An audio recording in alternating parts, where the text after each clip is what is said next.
Good morning. Today we are going to start with a theory related to population that is known as demographic transition theory. So let us start with the topic. Demographic transition theory. Firstly, what is demographic? Demographic is related to population or it is population. Okay, transition का मतलब होता है change. So in simple, it's a population change theory. Okay, now who proposed this theory? So this theory of demographic transition was proposed by an American demographer whose name was Warren Thompson in the year 1929. ठीक है, किसने propose किया था? It was proposed by an American demographer whose name was Warren Thompson in the year 1921. ठीक है, next.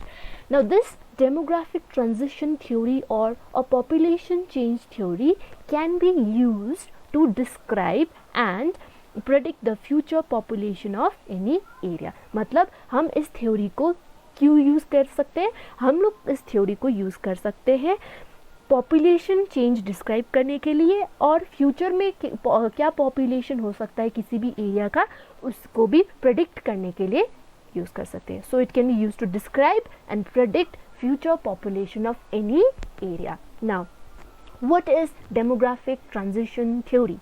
So this theory or the theory of demographic transition tells us that population of any region changes from high birth rate and high death to low birth and low death rate as society progresses from rural agrarian and illiterate to urban industrial and literate society. इसके कहने का मतलब है that ये theory हमें क्या बताता है दैट किसी भी एरिया का पॉपुलेशन चेंज होता है from high birth rate high death rate जब सोसाइटी क्या होता है बहुत ही ज़्यादा रूरल होता है, agrarian means dependent on agriculture होता है, और जब ये high birth rate and high death rate change हो जाता है low birth rate and low death rate जब सोसाइटी क्या हो जाता है अर्बन इंडस्ट्रियल और लिटरेट हो जाता है. सो in a nutshell, it is a change of population from high birth rate, high death rate to low birth rate and low death rate. All right? Okay. Now, देखो ये जो population change है वो एक बार में नहीं होता है, ये डिफरेंट स्टेजेस पे पॉपुलेशन चेंज आता है. सो ये different stages of population change को हम लोग बोलते हैं डेमोग्राफिक साइकिल.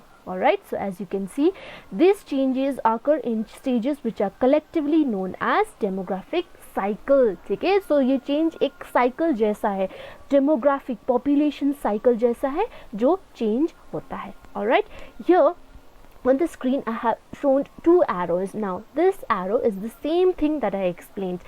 थ्योरी को जो एक्सप्लेन किया वही ये एक्सप्लेन करता है. रूरल एग्रेरियन अर्बन इंडस्ट्रियल, ये है demographic transition means change, population change हो रहा है rural agrarian to urban industrial. ठीक है, क्या क्या चेंज हो रहा है? Birth rate, death rate.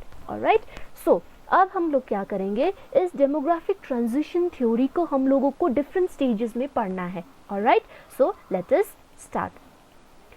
Now, stages of demographic transition theory. There are three important stages of demographic transition theory or population change theory. So these three stages include number one, stage 1, which is also known as high fluctuating stage, stage 2, which is also known as expanding stage, stage 3 is also known as low fluctuating stage. ठीक है, now stage 2 can further be subdivided into early expanding and late expanding. ठीक है, so हमें इन तीनों stages को analyze करना पड़ेगा one by one. So what are we going to do is that we will study the different stages of demographic transition theory with the help of a diagram, और जिसे हम लोग demographic transition model भी बोलते हैं. तुम लोगों को ऑन द स्क्रीन दिख रहा होगा, this is a demographic transition model जो दिखा रहा है और एक्सप्लेन करेगा हमारे डेमोग्राफिक ट्रांजिशन थ्योरी को. Okay, so let us start using this particular model. So let us start with stage 1 which is also known as high fluctuating stage. देखो अब इस स्टेज में क्या क्या होता है. सो स्टेज 1 में क्या होगा, your birth rate and death rate will be high, ठीक है, ये हाई है, हाई था इनफैक्ट, ठीक है। So stage 1 is marked by high birth rate and high death rate और हाई फर्टिलिटी और हाई मोर्टेलिटी भी बोलते हैं, ठीक है। Fertility means birth rate, mortality means death rate, ठीक है। सो ये फर्स्ट पॉइंट है। सेकेंड पॉइंट ये है, अब स्टेज 1 में सोसाइटी कैसा था, सोसाइटी रूरल था, ठीक है। Most of the people were living in rural areas and they were agrarian, agrarian means they were dependent on agriculture, ठीक है। और अब टेक्नोलॉजी कैसा था स्टेज 1 में, the technology was also very low, there was no social cultural development, ठीक है।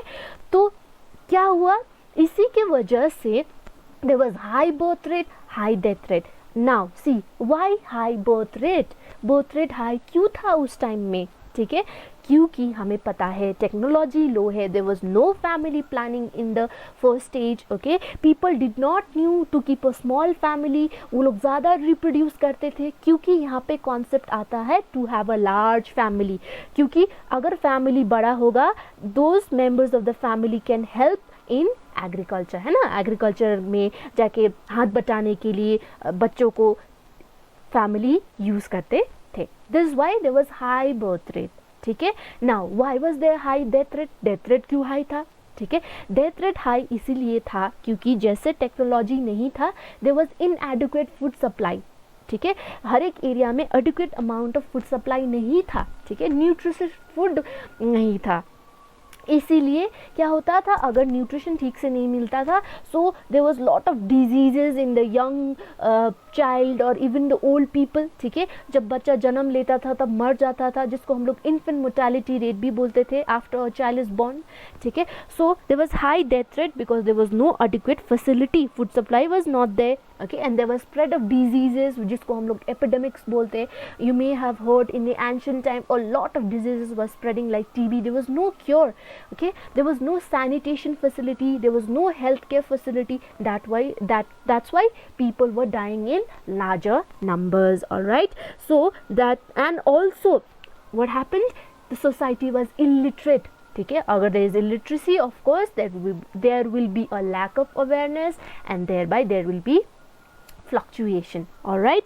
सो इसी की वजह से क्या हुआ, इस स्टेज को हम लोग हाई फ्लक्चुएटिंग भी बोलते हैं, मतलब जितना बर्थ रेट हो रहा है उतना ही डेथ रेट हो रहा है। सो पॉपुलेशन क्या हो रहा है, फ्लक्चुएट हो रहा है, यहाँ पे एक्सपैंड नहीं हो रहा है, बूम नहीं हो रहा है, ठीक है, पूरा फ्लक्चुएट हो रहा है, high birth rate and high death rate. Now the countries which were in stage 1 of demographic transition were Bangladesh, rainforest tribes, okay, what I mean to say is that the countries which are still in stage 1 today, it's Bangladesh and rainforest tribal areas.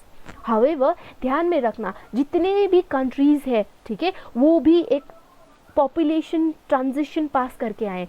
So around 200 years ago, all the countries were in stage 1. Remember, every country of the world were in stage 1 of demographic transition theory, जहाँ सारे countries में high birth rate and high death rate का condition था. How many years ago? 200 years ago. ठीक है. Now let us move on to the stage 2 of demographic transition theory, which is also known as expanding stage. ठीक है. Now slightly I'll add extra knowledge out here. Now stage 2 or expanding has been divided into two important phases. First, early expanding बोलते हैं and second को late expanding बोलते हैं. Now let us see.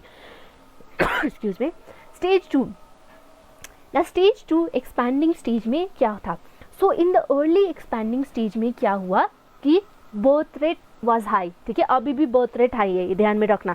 जैसे stage 1 में birth rate high था, stage 2 में भी early expanding phase में birth rate high था. लेकिन in the late expanding stage क्या हुआ, धीरे धीरे birth rate घटने लगा. ये कर्व को देखो अब तुम लोग, ये कर्व दिखा रहा है birth rate. ठीक है, ये birth rate का कर्व है. देखो यहाँ पे तो high है, धीरे धीरे वो नीचे आ रहा है in the late expanding stage. So high birth rate but declining in the later expanding stage. Okay, now what about the death rate? See, this is the death rate. ये death rate का curve है. ठीक है, अब high birth rate हो गया. Second क्या हुआ, very sharp decline in death rate, high birth rate but low death rate, ठीक है। अब डेथ रेट घट रहा है धीरे धीरे, जैसे कि तुम लोग डायग्राम में देख रहे हो, धीरे धीरे घट रहा है। इनफैक्ट इसको हम धीरे धीरे भी नहीं बोलेंगे, sharp decline in death rate, ठीक है। So high birth rate declining in the later stage but very sharp decline in the death rate. Now let us see why, क्यों ऐसा क्यों था। देखो बर्थ रेट तो हाई था, वो धीरे धीरे डिक्लाइन हो रहा था, लेकिन डेथ रेट इतना जल्दी से डिक्लाइन हुआ क्योंकि अब क्या हुआ, ट्रांसपोर्टेशन फैसिलिटी आ गया स्टेज 2 में। जब ट्रांसपोर्टेशन फैसिलिटी इंप्रूव हो गया तो क्या हो गया, फूड सप्लाई एक एरिया टू दूसरे एरिया में ट्रांसपोर्ट करना पॉसिबल हो गया। जिस एरिया में खाने का सप्लाई नहीं हो पा रहा था क्योंकि वहाँ पे बेटर ट्रांसपोर्टेशन नहीं थे, वहाँ पे ज़्यादा मौत हो रही थी, लेकिन अभी क्या हुआ, because of improved means of transportation people started receiving food, so there was adequate supply of food. इसीलिए क्या हुआ, पेट में खाना गया तो will the people survive? Yes, they will survive, right? They will not die of hunger and starvation की वजह से अब मौत नहीं होगी स्टेज 2 में, ठीक है।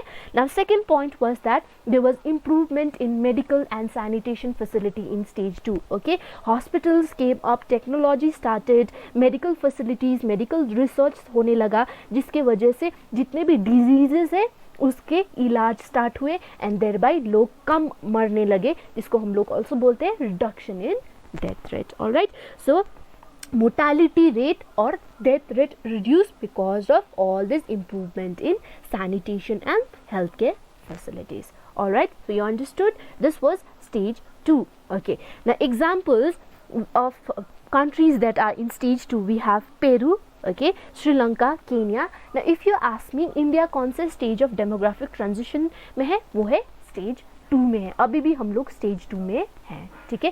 क्यों, क्योंकि ये high birth rate and sharp decline in death rate की वजह से पॉपुलेशन एक्सपैंड हो रहा है, means there is increase in the population growth, ठीक है, पॉपुलेशन बढ़ रहा है, इसीलिए हम लोग स्टेज 2 पे हैं।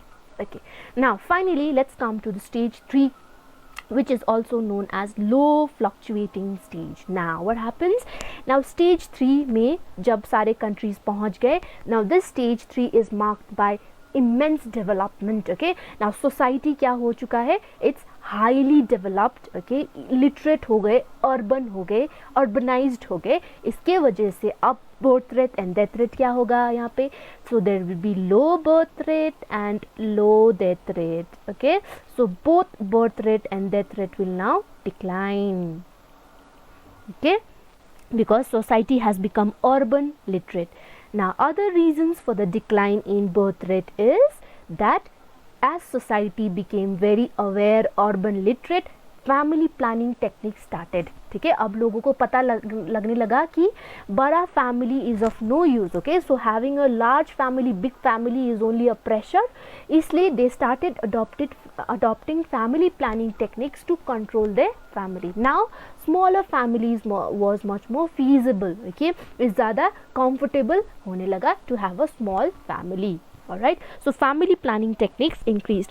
One more thing very important I want to quote in the stage 3, it was also because of women literacy, female literacy, female started getting educated, started getting freedom of choice, इसीलिए क्या होगा, female literacy के वजह से भी population या birth rate less होने लगा, because females now are more aware of having a smaller family, ठीक है, and also because of freedom to the women, लड़कियों का फ्रीडम की वजह से भी क्या हुआ है, बर्थ रेट पे इम्पैक्ट पड़ा है, ठीक है। सो अब स्टेज 3 में पॉपुलेशन कैसा होगा, क्या ये पॉपुलेशन एक्सपैंड होगा, नो, इसीलिए इस स्टेज 3 को हम लोग लो फ्लक्चुएटिंग स्टेज बोलते हैं, ठीक है। मतलब पॉपुलेशन ऑलमोस्ट स्टेबल हो जाएगा इस स्टेज में जाके, और इनफैक्ट जीरो ग्रोथ होगा यहाँ पे, okay. So population growth in this stage will either be zero और either be stable. Now examples of countries in stage 3 today are Canada, Japan and USA as written out here. However, remember most of the European countries have already entered stage 3 of demographic transition, ठीक है, उन लोग का population growth almost zero हो चुका है. For example, we have countries like Spain, Germany, etc. Okay, or most of the European countries are in stage 3. Why? Because the reasons, as already told you, society has become more literate, more aware, they know the family planning, all improved means of sanitation, medical facilities are available, thereby the population has almost gone to zero. ठीक है, so ये था तुम्हारा पूरा का पूरा demographic transition theory. Alright, now बहुत सारे डेमोग्राफर्स हैं, those who study about population, they are known as demographers. उन्होंने इस थ्योरी में ये भी बोला है कि क्या will there be a stage 4. ठीक है, देयर इज अ क्वेश्चन. ठीक है, ये जो क्वेश्चन है, will there be a stage 4, क्योंकि मोस्ट ऑफ द कंट्रीज को देख लो, पॉपुलेशन तो ऑलमोस्ट ज़ीरो हो चुका है. जैसे जस्ट एक Japan, it's not an European country but Japan का हालत ये है दैट वहाँ पे पॉपुलेशन ग्रो ही नहीं कर रहा है. इनफैक्ट तुम लोगों को एक्स्ट्रा नॉलेज के लिए ये भी बता देती हूँ दैट जापान में they have more number of older age population. Okay, the population is not growing, they are not reproducing in large numbers. Okay, so that is the question being posed by most of the demographers, that will there be a stage 4. Okay, so let us see more stages may be added in the upcoming years of research in the field of demography. All right, so I hope you all have understood this topic. Okay, so whatever I discussed or explained with the help of the diagram or the model, you can also have a look or read the entire portion. I have stated all the reasons of stage 1, stage 2 and stage 3. You can have a look at that. So I hope you all enjoyed this topic. So